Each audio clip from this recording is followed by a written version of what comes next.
Hello friends, कैसे हो आप सब। तो देखो, आरपीएससी कॉलेज लेक्चरर का वैकेंसी निकल चुका है और कुछ टाइम में इसका एग्ज़ाम होने वाला है, आप सभी को पता है। ठीक है। 2021 में जुलाई के आसपास इसका पेपर हो जाएगा। तो अब हमें इसकी बहुत ही शानदार तरीके से तैयारी करनी है और हमें इतनी गजब तरीके से तैयारी करनी है कि हमारा बहुत अच्छा स्कोर हो जाए। ठीक है। तो देखो, हमारा करंट है जो 1-2 दिन पीछे चल रहा है, उसका कारण ये है कि हमने बीच में नवंबर का जो करंट था वो कंप्लीट करवाने की कोशिश की। तो उसमें हमारा एक जो चैप्टर था वो बाकी रह गया, वो भी हम आपको प्रोवाइड करवा देंगे। बाकी जो आगे का कंटेंट है वो हम आपको बिल्कुल रेगुलर प्रोवाइड करवाते जाएंगे। तो आज हम इसमें 1 और 2 दिसंबर का जो राजस्थान का करंट है उसकी यहाँ पर हम बात करने वाले हैं। ठीक है। सबसे पहले हाल ही में किस केंद्रीय मंत्री ने राजस्थान के दिगावाड़ा स्टेशन पर विद्युतीकृत दिगावाड़ा बांदीकुई रेलवे ट्रैक का उद्घाटन किया। हाल ही में किस केंद्रीय मंत्री ने राजस्थान के दिगावाड़ा स्टेशन पर विद्युतीकृत दिगवाड़ा बांदीकुई रेलवे ट्रैक का उद्घाटन किया? तो वो थे हमारे केंद्रीय रेल मंत्री, जिनका नाम है पीयूष गोयल। कौन थे? हमारे केंद्रीय मंत्री पीयूष गोयल। ठीक है। आगे देखते हैं हम। राजस्थान में उत्तर पश्चिमी रेलवे NWR के नए विद्युतीकृत दिगवाड़ा बांदीकुई रेल खंड का उद्घाटन किया है। ठीक है। तो जो ये पीयूष गोयल थे, उन्होंने कौन से रेलवे खंड का उद्घाटन किया है? उसका नाम है दिगवाड़ा बांदीकुई रेलवे स्टेशन। और ये राजस्थान में उत्तरी पश्चिमी रेलवे कौन सा है? राजस्थान का उत्तरी पश्चिमी रेलवे है, जिसको NWR का एक खंड है। ठीक है। तो ये हमें थोड़ा सा ध्यान से पढ़ना है। क्या पढ़ना है? कि राजस्थान में उत्तरी पश्चिमी रेलवे NWR के नए विद्युतीकृत दिगवाड़ा बांदीकुई रेल खंड का उद्घाटन किसने किया था? पीयूष गोयल ने किया था। ये कौन है? हमारे केंद्रीय रेल मंत्री हैं। ठीक है। आगे देखो, करंट का बहुत योगदान रहेगा भाई लोगों, तो हमें करंट बहुत ही गजब तरीके से पढ़नी है। इस विद्युतीकृत मार्ग पर पहली ट्रेन को हरी झंडी भी पीयूष गोयल ने ही दिखाई थी। ठीक है। जो ये विद्युतीकृत रेल मार्ग था, कौन सा? दिगावाड़ा बांदीकुई रेल मार्ग। तो इस पर विद्युतीकृत होने के बाद, जब दिगवाड़ा बांदीकुई रेल मार्ग को कंप्लीट रूप से विद्युतीकृत कर दिया गया था, तो इसके ऊपर जब पहली ट्रेन चली थी, तो उस पहली ट्रेन को हरी झंडी किसने दी थी? हमारे केंद्रीय रेल मंत्री पीयूष गोयल ने दी थी। किसने? हमारे केंद्रीय रेल मंत्री पीयूष गोयल ने दी थी। दिगवाड़ा बांदीकुई जो खंड है, जो दिगवाड़ा बांदीकुई खंड है, ये कहाँ पर है? दिल्ली अजमेर रेलवे मार्ग पर है। ठीक है। दिगवाड़ा बांदीकुई खंड कहाँ पर है? दिल्ली अजमेर रेल मार्ग पर है। आगे देखते हैं। बहुत प्यारी बात लिखी हुई है यहाँ पर। राजस्थान राज्य भारत स्काउट व गाइड ने राष्ट्रीय स्तर पर वर्ष 2019-20 की 8 शील्ड प्राप्त कर अपना सर्वोच्च स्थान बनाते हुए एक नया कीर्तिमान स्थापित किया है। राजस्थान राज्य भारत स्काउट व गाइड ने राष्ट्रीय स्तर पर वर्ष 2019-20 की 8 शील्ड प्राप्त कर अपना सर्वोच्च स्थान बनाते हुए एक नया कीर्तिमान हासिल किया है। ठीक है। तो यहाँ से क्वेश्चन क्या बन सकता है? ध्यान से सुनना कि राजस्थान राज्य भारत स्काउट व गाइड ने राष्ट्रीय स्तर पर वर्ष 2019-20 में कितने शील्ड प्राप्त कर कर कितने शील्ड प्राप्त करके सर्वोच्च स्थान बनाने का कीर्तिमान प्राप्त किया है? तो वो टोटल शील्ड कितने थे? टोटल शील्ड थे 8। कितने थे? 8 थे। उसके बाद अगला क्वेश्चन। 27 नवंबर 2020 को राजस्थान के मुख्यमंत्री ने कहाँ पर भारत के पहले अंगदाता स्मारक का उद्घाटन किया है? 27 नवंबर 2020 को राजस्थान के मुख्यमंत्री ने कहाँ पर भारत के पहले अंगदाता स्मारक का उद्घाटन किया है? तो वो कहाँ पर किया है भाई लोगों? जयपुर में। कहाँ पर? जयपुर में। ठीक है, अगला क्वेश्चन देखो, बहुत शानदार वाला क्वेश्चन है, अगला वाला क्वेश्चन है जो थोड़ा ध्यान से पढ़ना है। हाल ही में केंद्र व राज्य के बीच बाजरा के न्यूनतम समर्थन मूल्य एमएसपी को लेकर विवादास्पद स्थिति चल रही है। केंद्र के द्वारा कितनी एमएसपी तय की गई है? ठीक है, दोबारा से पढ़ना है क्वेश्चन को, मैं पढ़ रहा हूँ, ठीक है, आप भी पढ़ते चलो। कि हाल ही में केंद्र व राज्य के बीच बाजरा के न्यूनतम समर्थन मूल्य मिनिमम जो एमएसपी न्यूनतम समर्थन मूल्य को लेकर विवादास्पद स्थिति चल रही है। केंद्र के द्वारा कितनी एमएसपी तय की गई है? तो देखो, केंद्र सरकार ने जो बाजरा की जो एमएसपी है वो तय की है कितनी? 2194 रुपये प्रति क्विंटल। जो केंद्र सरकार है उसने बाजरा का एमएसपी कितना निश्चित किया है? तो केंद्र सरकार ने बाजरा का जो एमएसपी है वो निश्चित किया कितना? 2194 प्रति क्विंटल। राजस्थान में बाजरा का एमएसपी मूल्य कितना है? 1300 रुपये। ठीक है, तो देखो केंद्र सरकार ने तो जो बाजरा की फसल है उसका एमएसपी मूल्य रख दिया 2194 रुपये, और राजस्थान गवर्नमेंट ने कितना रखा है? 1300 रुपये। राजस्थान में कितना है एमएसपी मूल्य? 1300 रुपये। दोबारा से ध्यान से सुनना, केंद्र सरकार में बाजरा का जो न्यूनतम समर्थन मूल्य है वो कितना है? 2194 रुपये। वहीं राजस्थान में बाजरा का जो न्यूनतम समर्थन मूल्य वो कितना है? 1300 रुपये है। कितना है? 1300 रुपये। जब ये स्थिति आएगी कि राजस्थान में बाजरा 1300 रुपये में बिक रहा है, वहीं जो दूसरे स्टेट है वहाँ पर बाजरा 2194 में बिक रहा है, तो क्या होगा कंडीशन? हमारे राजस्थान के लोग दूसरे साइड बाजरा बेचेंगे। ठीक है, एक बात ये। दूसरी बात, बाजरा सबसे ज़्यादा उत्पादन करता है राजस्थान। ओवरऑल बात की जाए ना पूरे इंडिया में, तो पूरे इंडिया में बाजरा का सबसे ज़्यादा उत्पादन कौन करता है? राजस्थान करता है। अब देखो यहाँ पर एक बहुत प्यारी बात निकल के आई है हमारे सामने। एक तो आपको ये ध्यान में रखना है कि बाजरा में, राजस्थान में बाजरा का एमएसपी मूल्य कितना है? 1300 रुपये। अगली बात क्या निकल के आई है, थोड़ा ध्यान से पढ़ना भाई लोगों। हाँ, केंद्र सरकार द्वारा तय बाजरा का एमएसपी एवं राज्य सरकार के एमएसपी में अंतर का कारण, मतलब ऐसा कौन सा कारण है जिसकी वजह से राजस्थान के बाजरा का एमएसपी और केंद्र या भारत सरकार के एमएसपी में अंतर है? दोबारा से बता रहा हूँ कि भाई ऐसा क्या कारण है जिसकी वजह से राजस्थान में बाजरे की फसल का एमएसपी और भारत सरकार में बाजरे की सरकार का एमएसपी, इन दोनों के बीच में अंतर है। क्यों अंतर है ये? तो भाई लोगों, इस अंतर के 3 कारण हैं। पहला कारण तो क्या है, थोड़ा ध्यान से पढ़ना, हम लेक्चरर लेवल पर तैयारी करवा रहे हैं। ठीक है, केंद्र एमएसपी पर खरीद को तैयार, पर राज्य पीडीएस में लेने को तैयार नहीं। पहला कारण क्या है कि भाई केंद्र सरकार जो एमएसपी पर खरीद सकती है, लेकिन जो राज्य सरकार है वो पीडीएस लेने के लिए तैयार नहीं है। ठीक है, पहला कारण क्या है? जो एमएसपी में भारत सरकार और राज्य सरकार की जो एमएसपी में अंतर है बाजरा फसल की, तो उसका सबसे बड़ा पहला कारण क्या है कि जो केंद्र सरकार है वो एमएसपी पर बाजरे को खरीद सकती है, लेकिन जो राजस्थान सरकार है वो पीडीएस लेने के लिए तैयार नहीं है। दूसरी बात, दूसरा कारण क्या है भाई लोगों? राज्य समर्थन मूल्य पर भावांतर दे तो कम से कम 200 करोड़ रुपए, 2000 करोड़ रुपए चाहिए। ठीक है, राज्य समर्थन मूल्य पर भावांतर दे तो कम से कम 2000 करोड़ रुपए चाहिए।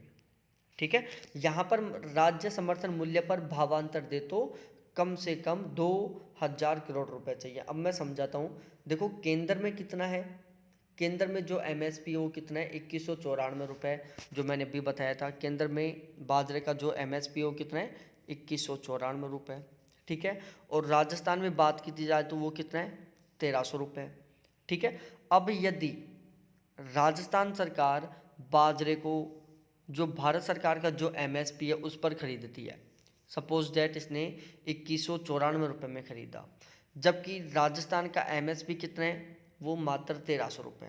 इन दोनों के बीच का अंतर कितना है? तो 2194 माइनस 1300, तो कितना अंतर आया? 4, 9, 11 में से 8। ठीक है, मतलब 1 क्विंटल पर राजस्थान सरकार और भारत सरकार की एमएसपी का कितना अंतर है? 894 रुपये। ठीक है, अब राजस्थान सरकार का एमएसपी 1300 रुपये, केंद्र सरकार का एमएसपी 2194 रुपये। तो जो राजस्थान गवर्नमेंट यदि किसानों को बाजरे का केंद्र के आधार पर एमएसपी देती है, ठीक है, तो उसको क्या करना होगा? बाजरे को 2194 के हिसाब से खरीदना पड़ेगा, जबकि इसका एमएसपी मात्र 1300 रुपये। मतलब राजस्थान गवर्नमेंट को 894 खुद की तरफ से देने पड़ेंगे। ठीक है, राजस्थान गवर्नमेंट को 894 रुपये खुद की तरफ से देने पड़ेंगे। ठीक है, तो इससे ओवरऑल देखी जाए तो टोटल 2000 करोड़ रुपए का अंतर पड़ेगा। ठीक है, तो राज्य समर्थन मूल्य पर भावांतर दे तो कम से कम 2000 करोड़ रुपए चाहिए। अगली बात है, अंतर्राष्ट्रीय मार्केट ही असली ताकत है, कोई भी सरकार नहीं बदल सकती। ठीक है, तीसरा सबसे बड़ा कारण है कि अंतर्राष्ट्रीय मार्केट ही असली ताकत है, कोई भी सरकार नहीं बदल सकती। अगला क्वेश्चन बहुत शानदार क्वेश्चन है भाई लोगों। राजस्थान में बीएसएफ जवानों के द्वारा ग्रामीण बच्चों को डिजिटल शिक्षा दी जा रही है। वर्तमान में बीएसएफ के महानिदेशक कौन हैं? ठीक है, देखो वर्तमान समय में कोविड-19 की वजह से बहुत बुरा हाल हो रहा है, आप सभी को पता है, और बच्चे हैं जो स्कूलों में नहीं जा पा रहे हैं, और उनके भी कुछ ऐसे भी बच्चे हैं जो बहुत ही गरीब हैं और उनके पास डिजिटल जो व्यवस्था है वो खरीदने के लिए रुपए नहीं है। ठीक है, तो इस स्थिति में लोगों के द्वारा बहुत सारी सहायताएं की जा रही हैं, उनको डिजिटल सेवाएं प्रोवाइड की जा रही हैं। तो देखो इसी तरीके से जो बीएसएफ के जवान हैं वो भी बच्चों की सेवा कर रहे हैं। इस जो कोविड-19 की जो समस्या का दौर है, इसमें जो बीएसएफ के जवान हैं वो भी बच्चों की सहायता कर रहे हैं। राजस्थान में बीएसएफ जवानों के द्वारा ग्रामीण बच्चों को डिजिटल शिक्षा दी जा रही है। वर्तमान में बीएसएफ के महानिदेशक कौन है? राकेश अस्थाना है। कौन है? राकेश अस्थाना।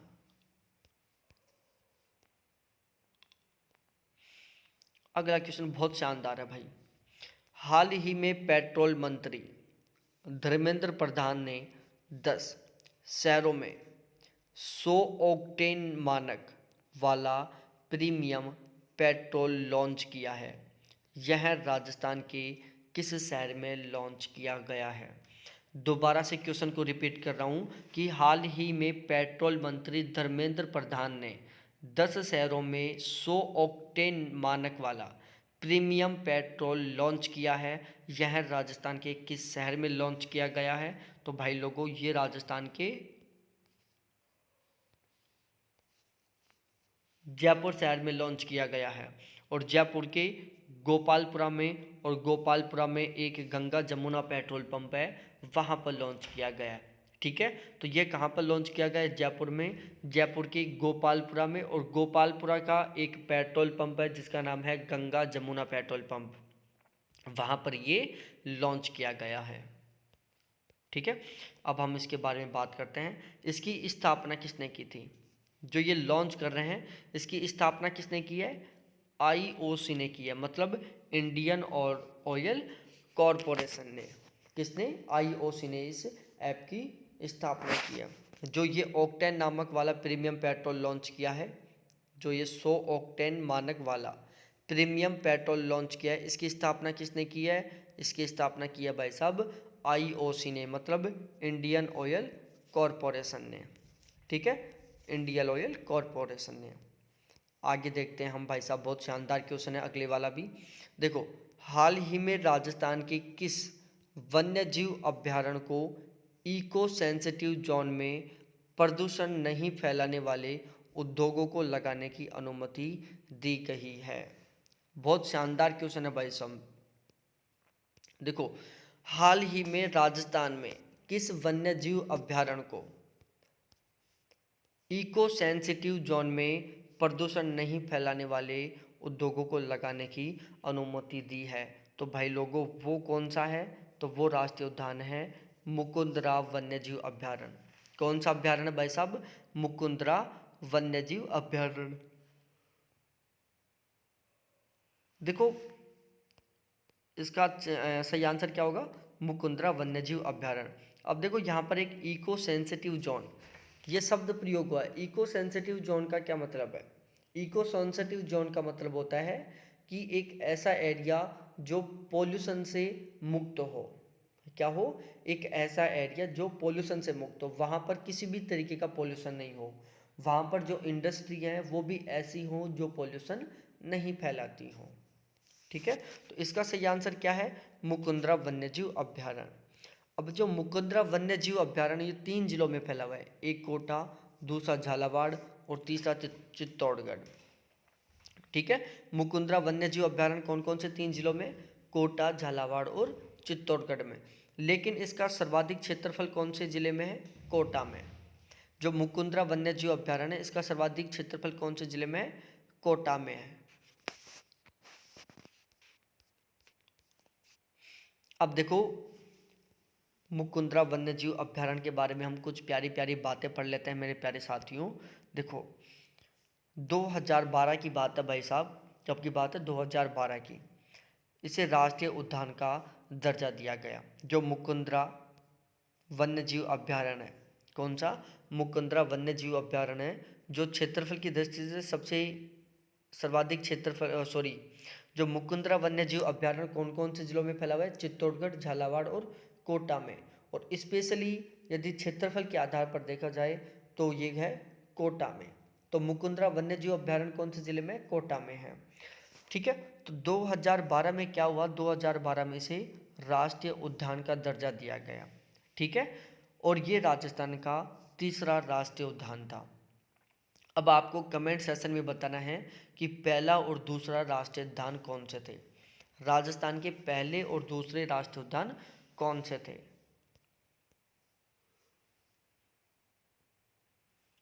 अब बात आती है भाई साहब 2013 की।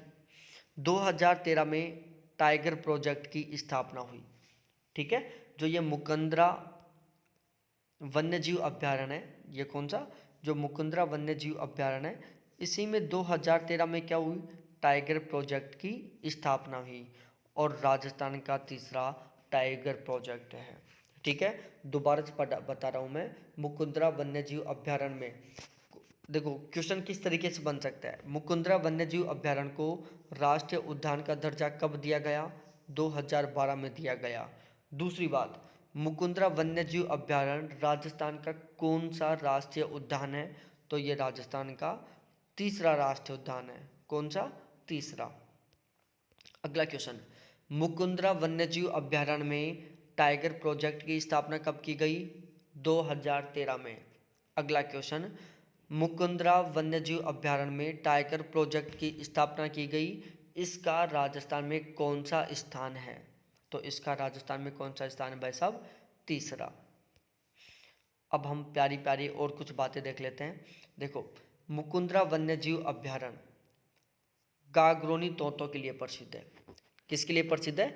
गागरोनी तोतों के लिए। तो क्वेश्चन आ जाए कि गागरोनी तोतों के लिए कौन सा वन्यजीव अभ्यारण्य प्रसिद्ध है? तो गागरोनी तोतों के लिए भाई साहब प्रसिद्ध है कौन सा? मुकुंदरा वन्यजीव अभ्यारण्य। और मुकुंदरा वन्यजीव अभ्यारण्य में एक बारडोली का शिव मंदिर है और एक अम्बेली मीनी का महल है। ये बातें भी आपको ध्यान में रखनी है। मुकुंदरा वन्यजीव अभ्यारण्य में क्या क्या है भाई साहब? बारडोली का शिव मंदिर और अम्बली मीनी का महल। किसके लिए प्रसिद्ध है ये? गागरोनी तोता के लिए।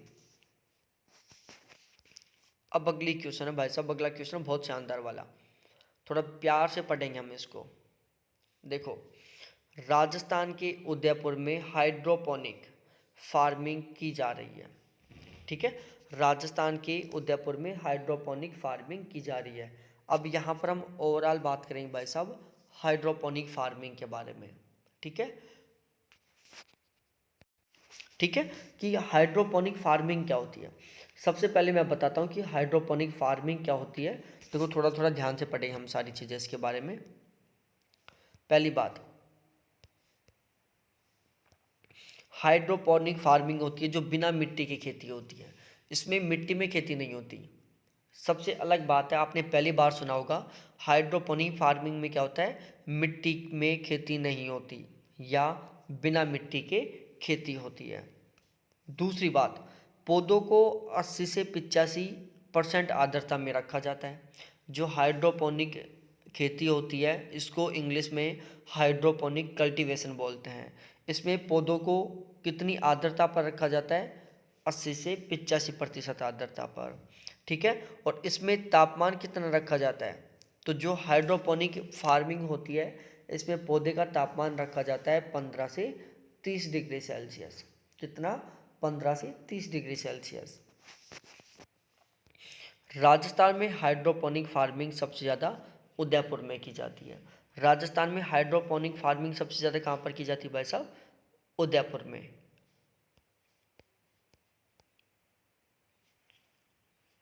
अब देखो यहाँ पर कुछ प्यारी प्यारी बातें।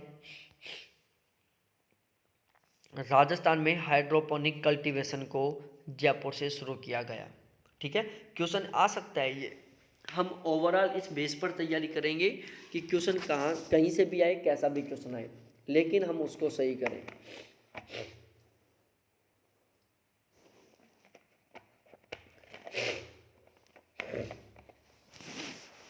देखो, राजस्थान में हाइड्रोपोनिक कल्टीवेशन को कहाँ से शुरू किया गया है भाई साहब, जयपुर से शुरू किया गया है। दोबारा से बता रहा हूँ, राजस्थान में हाइड्रोपोनिक कल्टीवेशन को शुरू कहाँ से किया गया, जयपुर से।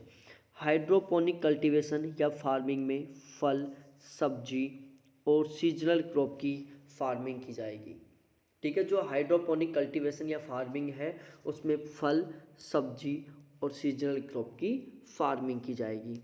और इसके अलावा भाई साहब बैच ज्वाइन करना चाहो तो कर सकते हो। आरपीएससी कॉलेज लेक्चरर के लिए बैच स्टार्ट है और ये इसके कॉन्टैक्ट नंबर है 7891350470। इसके थ्रू आप बैच ज्वाइन कर सकते हो, ठीक है। ये क्लासेज लाइव के टाइम में पब्लिक है, बाकी फिर वो प्राइवेट हो जाएगी, ठीक है। तो आप यदि ये बैच ज्वाइन करना चाहो तो कर सकते हो, ठीक है। तो जो हाइड्रोपोनिक कल्टीवेशन फार्मिंग होती है इसमें फल, सब्जी और सीजनल क्रॉप की फार्मिंग की जाती है। अब एक बहुत शानदार बात निकल के आई है, वो है कि राजस्थान में हाइड्रोपोनिक कल्टीवेशन को लाने के लिए Rajasthan olive cultivation limited ROCL ने शुरुआत की। राजस्थान में हाइड्रोपोनिक कल्टीवेशन को लाने के लिए Rajasthan olive cultivation limited, Rajasthan olive cultivation limited ROCL ने शुरुआत की। आगे, ROCL ने हाइड्रोपोनिक कल्टीवेशन की शुरुआत अपने जयपुर स्थित ब्लॉक और कौन सा, देखो दोबारा से बता रहा हूँ मैं, यहाँ पर देखो थोड़ा सा प्यार से देखो।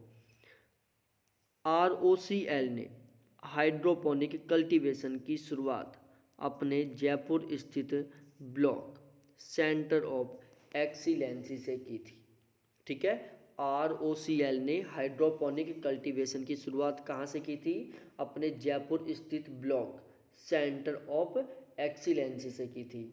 कहाँ से की थी भाई साहब, सेंटर ऑफ एक्सीलेंसी से, ठीक है। तो इसी के साथ हमारी 1 और 2 दिसंबर की करंट कंप्लीट होती है, ठीक है। अब हमारा जो नेक्स्ट लेक्चर होगा शाम को 8 बजे GS की क्लास होगी, उसमें हम डिस्कस करेंगे 2019 की जितनी भी नीति और योजनाएं हैं उनके बारे में, ठीक है। तो रात को 8 बजे वाली क्लास लेना चाहते हो आप, तो आपको 7891350470 ये मेरे व्हाट्सअप नंबर है, इनके थ्रू बैच ज्वाइन करना पड़ेगा और आपको सारी मेरी क्लासेज लेनी होंगी, ठीक है। तो बहुत बहुत धन्यवाद आप सभी को देखने के लिए। Thanks, bye.